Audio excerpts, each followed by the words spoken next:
salmantino, nacido aquí.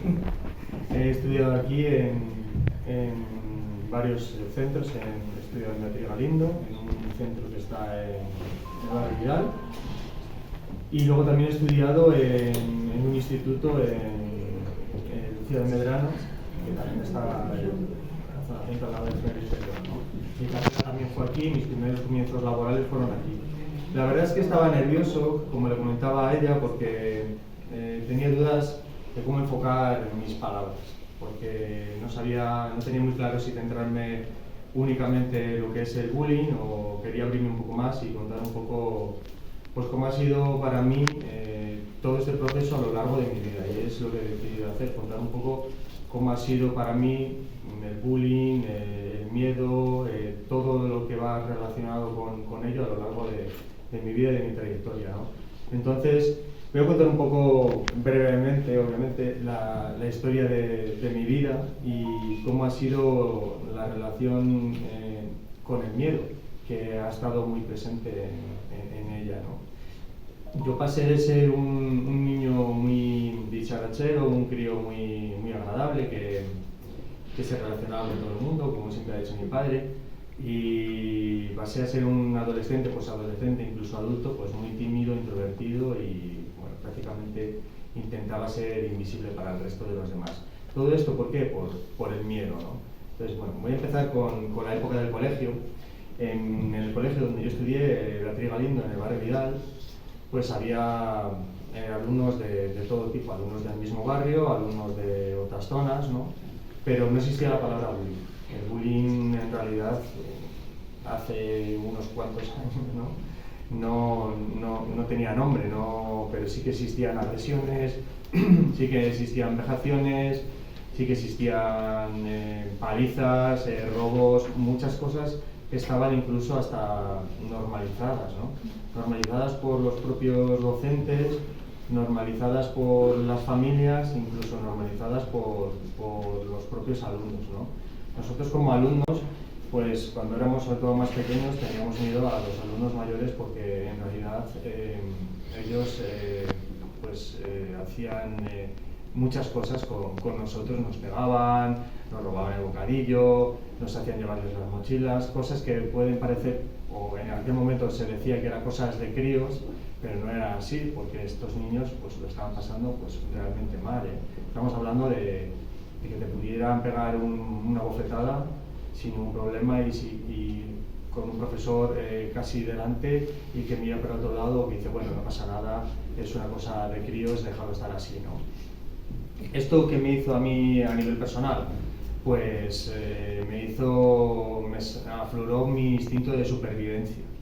Es decir, yo me dediqué a sobrevivir en esa época. ¿A sobrevivir cómo? Pues pasando inadvertido, intentando pasarlo, ¿vale? Intentando pasar inadvertido con el resto de compañeros, sobre todo con los compañeros mayores que eran los que generaban o hacían ese tipo de acciones, ¿no? También, ¿qué pasó en mi caso, en el caso de mis compañeros de aula? Pues que cuando pasaba este tipo de cosas, pues nosotros lo que hacíamos era, pues si iban a ir a por alguien, pues intentábamos que fueran a por el más débil, y a veces no éramos nosotros mismos o intentábamos no ser nosotros mismos, es decir, trasladábamos el bullying a otra persona, es decir, ejercíamos el bullying. ¿Por qué? Por miedo, fundamentalmente por miedo a no ser tú la persona que recibías pues el bofetón, que recibías la paliza o que te robaban, ¿no? Entonces nosotros con el paso del tiempo nos hemos dado cuenta que ha habido compañeros a los que le hemos hecho bullying. No un bullying tan brutal como el que os estoy diciendo, pero sí un bullying de quitarle las gafas, de quitarles el material escolar, de pasarnos entre nosotros y ir riéndonos de él, quitándole ciertas cosas y hasta que nos lo íbamos pasando en un corro, hasta que se caían, se rompían y ahí se acababa la broma, ¿no? Lo que sí que me preocupa en ese sentido es que nosotros no tenemos conciencia de lo que realmente estaba pasando. Es decir, no tenemos conciencia de que a ese niño le estábamos haciendo un mal, no empatizamos para nada. O sea, era una broma y lo tomamos como tal. Yo lo veo ahora y me parece pues vergonzoso, ¿no?, lo que hacíamos, pero en realidad en aquellos momentos pues no lo veíamos como que era un acoso a una persona, al revés, veíamos que era una broma, que él se lo tomaba así, que él llegaba a su casa, pero realmente cuando llegaba a su casa posiblemente este niño pues lo pasase mal con sus padres, con su familia, con quien correspondiese, ¿no?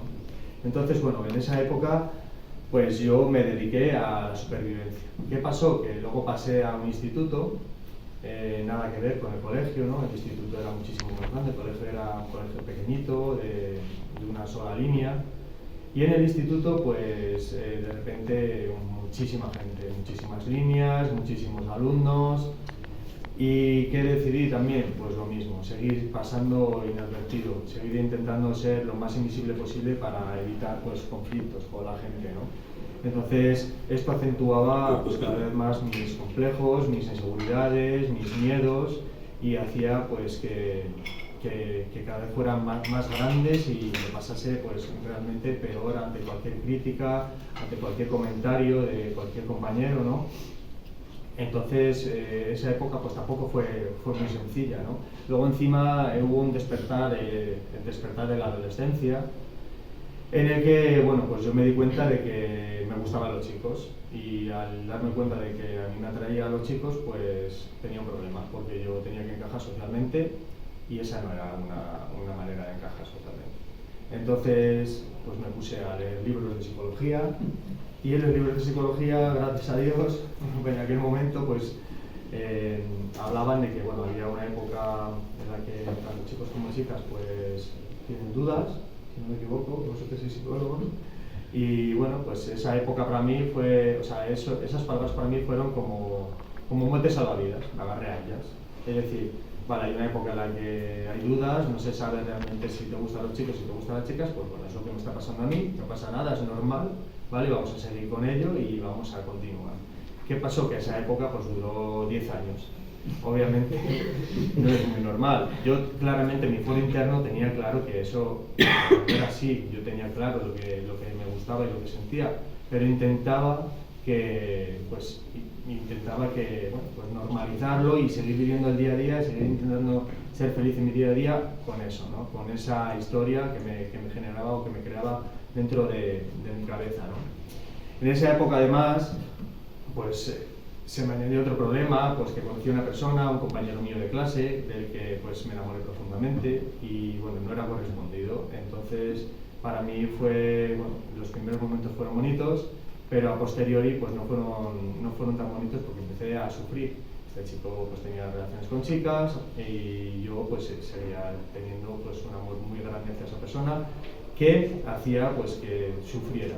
Y al sufrir, pues mi sufrimiento era personal, interno y lo expresaba, no lo expresaba en realidad, o sea, yo llegaba a mi casa, me encerraba en mi habitación, escuchaba música, estoy viendo a mi madre porque ella lo sabe y ella se culpa de esto, cosa que no se culpa por supuesto en absoluto, pero sí que es verdad que era mi manera de expresar eso. ¿Por qué?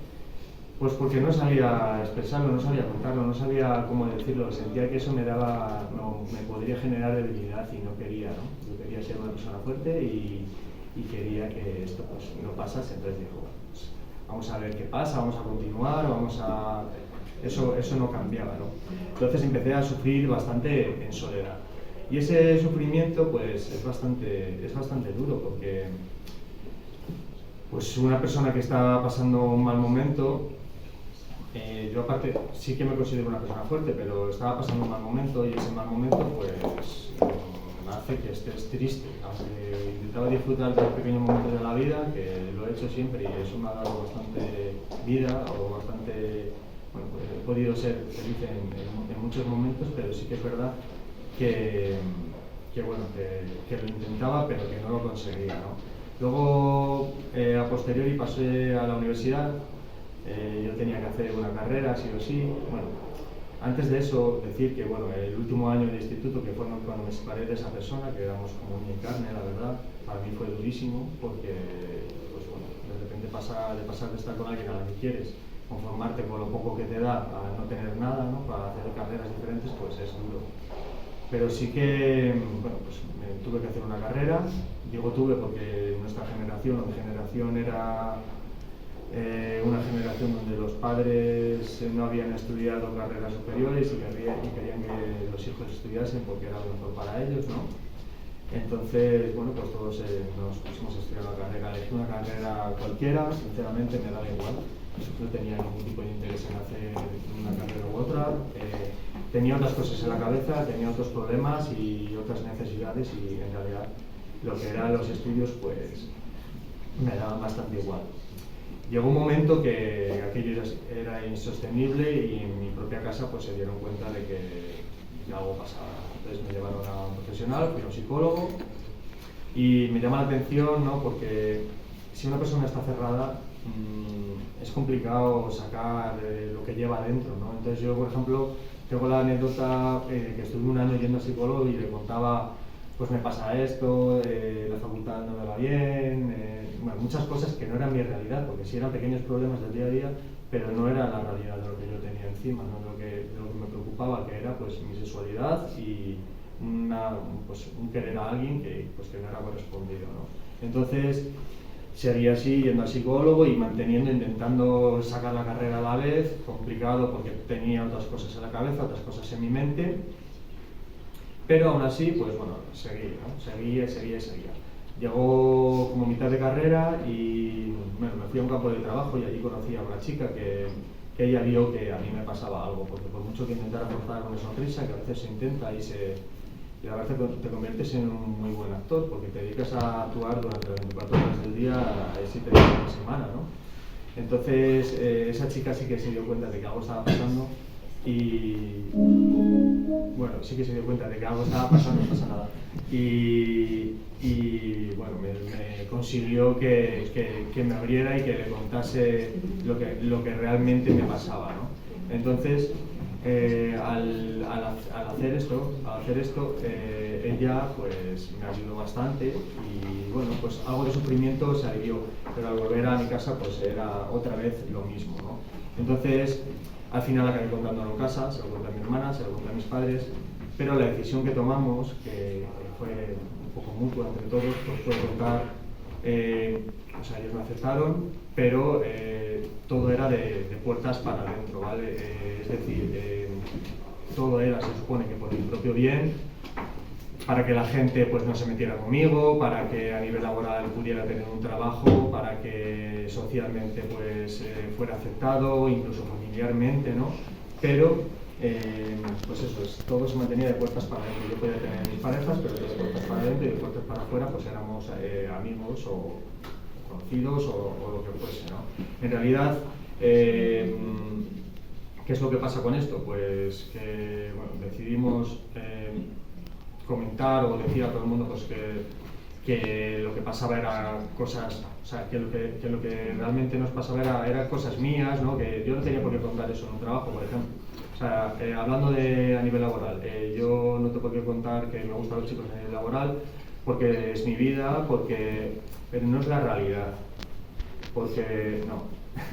Desde mi punto de vista no, porque pasas mucho tiempo con la gente de tu trabajo y acabas haciendo amigos. Entonces llega un momento en el que tú tienes que decidir qué le cuentas a un compañero de trabajo, y obviamente una persona que tiene una relación heterosexual pues lo cuenta abiertamente, pero si tú la tienes dos opciones, o tres: contar la verdad, que eso estaba descartado; contar que no tenías una relación y en ese momento estás mintiendo; o contar que tenías una relación con una chica, que también estabas mintiendo.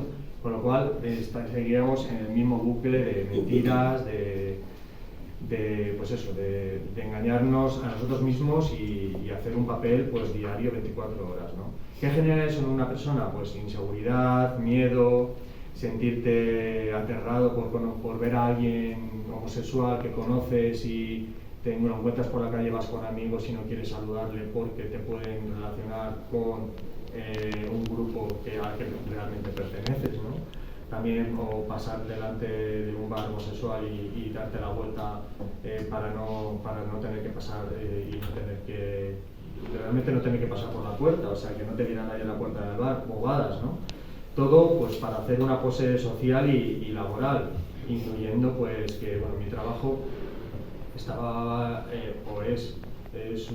soy profesor en un centro concertado religioso y también eso me generaba muchísima inseguridad por el tema de que pudiese pues, ser despedido por eso. Entonces todas esas cosas pues hacen una bola y te haces pues realmente pequeñísimo, invisible y piensas que vales muy poco, ¿no? Sí que realmente hubo un punto de inflexión en el que llegó unos correos, me llegaron unos correos anónimos en los que alguien me dijo que sabía que era gay, que lo iba a contar en mi colegio, que me iba a sacar del armario, que se iba a contar a mis jefes, etcétera, etcétera. Entonces, ante eso, tuve que tomar la decisión de hablar con mis superiores. Mi jefa en ese momento, ese mismo día, me acuerdo que fue un martes por la tarde, porque es que hay cosas que la vida pues, nos olvidan, ¿no? Y el miércoles le dije, antes de entrar en el centro, quiero hablar contigo, porque sabía de casos en los que esto había pasado. Es decir, que a profesores le habían hecho ese tipo de cosas, unas pintadas al colegio, unos panfletos, ha pasado y sigue pasando, ¿no? Entonces me reuní con ella y se lo conté. Ella en principio pues, lo que me dijo fue que fuera prudente, que no había problema, que siguiera con mi vida, que si pasaba algo me lo contaría, pero que siguiera con esa prudencia, ¿no? Esa prudencia era no contarlo, no contárselo a nadie, ¿no? Estamos hablando de hace como pues, unos 8 años. Bueno, pues de primeras para mí fue un shock bastante grande. Al final la persona, como apunte, la persona que hizo eso pues era una expareja que no había asumido bien una ruptura, que también era profesor y que estaba en la misma situación, pero que salió por ahí, ¿no? Y luego me lo confesó a los 2 días y bueno, pues me pidió disculpas y tal, aunque realmente ya no me valía para nada, porque yo había tenido que hacer algo que realmente no quería hacer y me obligó a hacerlo, ¿no? Pero bueno, seguía en esa época bastante compleja, convulsa, donde no sabía para dónde tirar, no sabía qué hacer, ¿no? Entonces sí que hubo un punto de inflexión con esto, que a día de hoy lo veo como algo positivo, que pasase eso, porque me dio alas pues, para poder pensar en mí, para poder pensar en mi felicidad y sobre todo para dejar de hacer un papel social que no me gustaba, que no estaba a gusto con él y que no quería seguir haciéndolo, ¿no? Porque quería ser libre y hacer totalmente mi vida independientemente de lo que pensasen los demás o de un trabajo. Es decir, yo tengo un trabajo del que dependo económicamente, todos los meses tengo que pagar mi hipoteca, pero considero que mi vida privada y mi felicidad está por encima de cualquier cosa, ¿no? Si tengo que trabajar en otra cosa no tendría ningún problema, aunque sí que lucharía por defender mis derechos, obviamente. Entonces empecé a tener unas nuevas prioridades, a conocerme a mí mismo, a ser incluso egoísta, pensando en mí mismo, porque para hacer feliz a los demás creo que lo importante primero es ser feliz tú, ¿no? Y también empecé a darme cuenta de que había dejado pasar mucho tiempo, había perdido muchas oportunidades, había muchas cosas que había dejado de hacer y decidí pues valorarme, quererme, aceptarme y sobre todo pues respetarme a mí mismo, ¿no? Y enlazando con el tema, que no me he ido mucho del tema, pero quería meterlo porque creo que dentro del bullying lo que prima es el miedo, ¿no? Y en mi caso también era algo similar, yo estaba aterrado, tenía muchísimo miedo. Y enlazando con el tema que nos ocupa, pues creo que debemos de tener mucho cuidado con el bullying. El bullying para las personas que lo sufren pues es algo aterrador, ¿no? Entonces, desde el punto de vista de profesores, padres y alumnos tenemos que tener pues, los ojos muy abiertos, ¿no? ¿Por qué? Porque tenemos que observar todo lo que pasa en un aula. Muchas veces el bullying se produce en un aula, normalmente se produce en un aula cuando no hay un adulto delante. Pero sí que hay otras personas que son los llamados observadores, que son los alumnos que ven lo que pasa al resto de sus compañeros, pero que no intervienen. ¿Por qué no intervienen? Fundamentalmente por miedo a que les pase lo mismo, ¿no? Es decir, si yo intervengo en una situación en la que están metiéndose con un compañero, pues voy a ser yo la víctima del bullying, con lo cual mejor lo dejo y que siga metiéndose con él, ¿no? Para no tener yo problemas. Yo creo que es un papel muy importante que debemos de hacer los adultos, tanto padres como profesores, y para inculcar a estos niños que, bueno, pues que la realidad es que la otra persona lo está pasando muy mal, que necesita ayuda y que necesita nuestra ayuda, ¿no? Y para ello pues tienen que ser valientes y dar la cara, ¿no? También, dirigiéndome a los padres, me gustaría que también, bueno, también decir que no se puede poner la mano en el fuego nunca por nuestros hijos, porque creemos que son de una manera, pero en realidad puede que no lo sean. Pueden que sean víctimas o pueden que sean verdugos por muchas cosas, por cosas que le han pasado en la vida, por evitar que ser ellos las víctimas del bullying, ¿no? Entonces tenemos que sentarnos con nuestros hijos, hablar la situación que les pasa. Cuando notemos que nuestros hijos tienen algún problema, eso los padres lo saben, entonces hay que sentarse con ellos, hay que hacer una escucha empática, un apoyo sin juzgar, hay que afrontar el problema y si no somos capaces de afrontarlo, pues buscar a un profesional y también pues ser empáticos con ellos y decirles, bueno, tú tienes un problema o tenemos un problema, vamos a solucionarlo juntos, vamos a ver cómo podemos arreglar esto, vamos a ver si estás haciendo las cosas bien, vamos a ver qué es lo que está pasando y vamos a resolver esto juntos sin juzgarte y buscando la mejor manera para que esto se solucione, ¿no? Y bueno, ya para terminar, ya no me mareo más, he encontrado un escrito que hice a los 17 que me parece interesante, pues por un niño de 17 años, yo no escribía jamás, yo soy de ciencias, y escribir aquello me resultó bastante terapéutico y sanador, ¿no? Y me gustaría compartirlo con vosotros. Es corto y bueno, se titula Seguir vivo. Empieza así. He empezado a construir un castillo.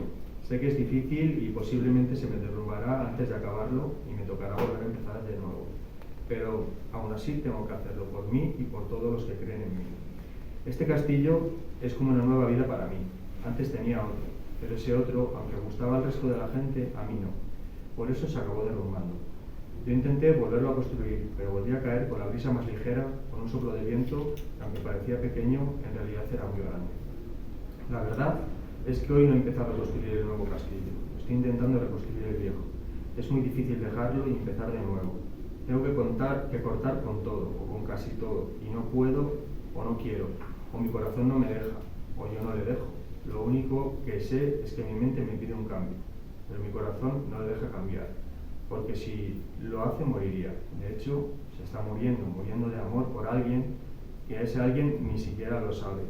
Ni siquiera le gustaría saberlo porque no le agradaría, es más, le repugnaría. Pero aún así, mi corazón quiere abrirse y sincerarse.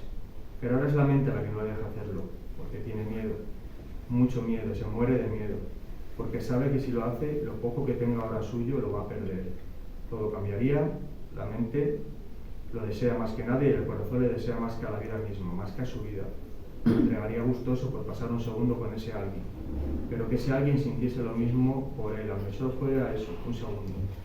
Con un gesto tan simple, ese alguien daría a mi corazón una alegría tan inmensa que no se puede comparar a nada ni con nada. Pero claro, eso es demasiado bonito para ser real y esto no es una película, ni siquiera tendría un final de película. Seguir así, como ahora, seguirá siendo eso, nada, y de donde no hay, no se puede sacar. ¿El tiempo lo cura todo, seguro? Yo creo que no. Yo creo que hay cosas que no se olvidan ni pasan nunca. Aunque me gustaría decir lo contrario, ahora no puedo. Hoy voy a intentar construir un nuevo castillo, ni más bonito ni más feo, distinto. Con unas murallas muy grandes que no dejen pasar rumores, risas, que solo dejen pasar amor verdadero. Ese amor que a mí ahora me suma en esta tristeza. Pero ese amor que a la vez me va a ayudar a construir un nuevo castillo y alcanzar la felicidad, o estar lo más cerca posible de ella, con otro alguien que me quiera de la misma manera que yo, siempre que el tiempo lo cure todo y mi corazón me deje olvidar a alguien. Ahí está.